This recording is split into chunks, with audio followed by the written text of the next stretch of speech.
ইসলামী আন্দোলন বাংলাদেশ চরমনাই পীর সাহেব হুজুরের নেতৃত্বাধীন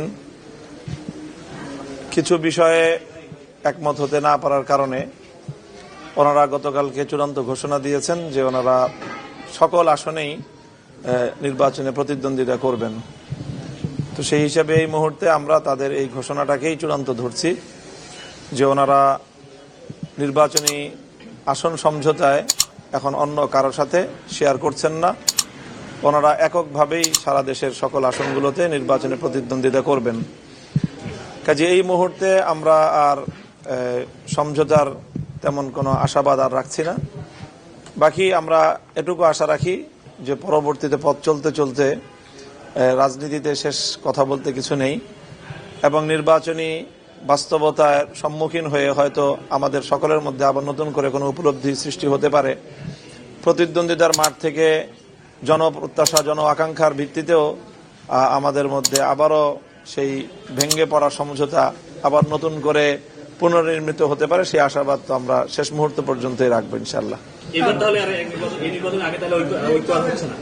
এই নির্বাচনের কথাই বলছি আমি, যে নির্বাচনের মনোনয়ন প্রত্যাহারের এই মুহূর্তে আমরা সেই আশাবাদ রাখছি না। তবে নির্বাচন তো এখনো বেশ অনেক দিন বাকি আছে। 12ই ফেব্রুয়ারি নির্বাচনের আগেও যে কোনো সময়ই এটা একটা সমঝোতা হতেও পারে, যেহেতু জন আকাঙ্ক্ষা সারা দেশের গণমানুষের প্রত্যাশা যে এক বক্স যে পলিসি আমরা নিয়েছিলাম সেটা ব্যাপক জনপ্রিয়তা পেয়েছে। কাজে সেই জায়গায় সকলেরই জনগণের প্রতি একটা দায়বদ্ধতা আছে। আমরা জনগণকে বলেছি, সম্মিলিতভাবেই বলেছি।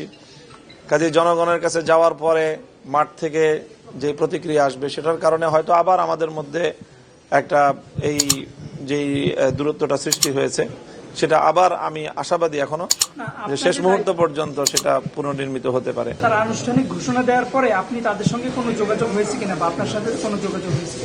গতকালকে আনুষ্ঠানিক ওনাদের ঘোষণার পরে আসলে আর কোনো আনুষ্ঠানিক আমাদের মধ্যে কোনো আলোচনা হয়নি। মনোনয়নগুলো যেগুলো আমরা সমঝোতার ভিত্তিতে ঐক্যমত হয়ে গেছে সেই আসনগুলো থেকে অন্যান্য প্রার্থীদের মনোনয়ন প্রত্যাহারের বিষয় আছে।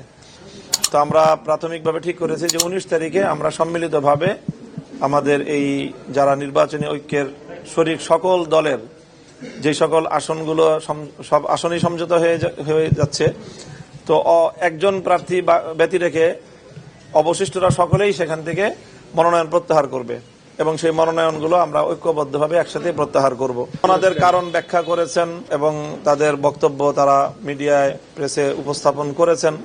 কাজে এখানে আর নতুন করে কারণ বিশ্লেষণ করার কিছু নেই।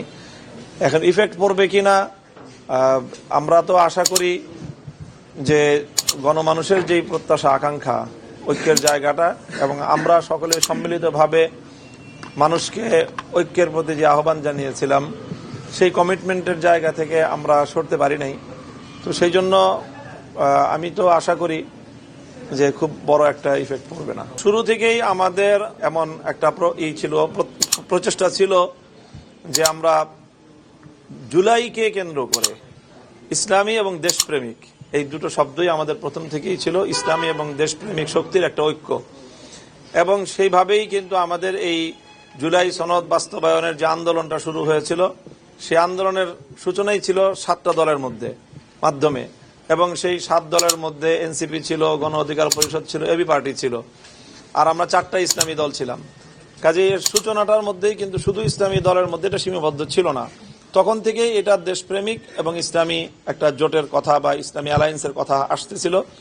কাজে আমি মনে করি যে সেই জায়গা থেকে আমাদের যেই পথ চলা সেটা বিন্দুমাত্র কোনো ভিন্নতা আসে নাই। আমরা কারো ষড়যন্ত্রের এটাকে কৌশল মনে করছি না। আমরা মনে করছি যে এটা আমাদের ব্যর্থতা যে আমরা সকলে মিলিত হয়ে থাকতে পারলাম না এবং আমরা জনগণের যে জনপ্রত্যাশা আমরা তৈরি করেছি সেই প্রত্যাশা জায়গাটাকে আমরা পরিপূর্ণভাবে রক্ষা করতে পারি নাই।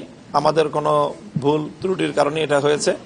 আমরা সেই ভুল ত্রুটির দায়ভার নিজেরাই স্বীকার করছি, অন্য কাউকে দায় দিচ্ছি না। যেই বক্তব্যটা মিরে জামাতের পক্ষ থেকে এসেছে সেই বক্তব্যের মূল অর্থ হলো যে যেই প্রক্রিয়ার মধ্য দিয়ে বর্তমানে বাংলাদেশ চলছে, যেই প্রক্রিয়ার মধ্য দিয়ে নির্বাচন হচ্ছে, যেই প্রক্রিয়ার মধ্য দিয়ে এখন সাংবিধানিক যে বাধ্যবাধকতার মধ্য দিয়ে আমাদেরকে রাজনীতির ধাপে ধাপে অগ্রসর হতে হচ্ছে, এই প্রক্রিয়ার মধ্য দিয়ে এক দফায় হঠাৎ করে একসাথে একদিনেই ইসলামী শরিয়ার পরিপূর্ণ আইন বাস্তবায়ন করা সম্ভব না।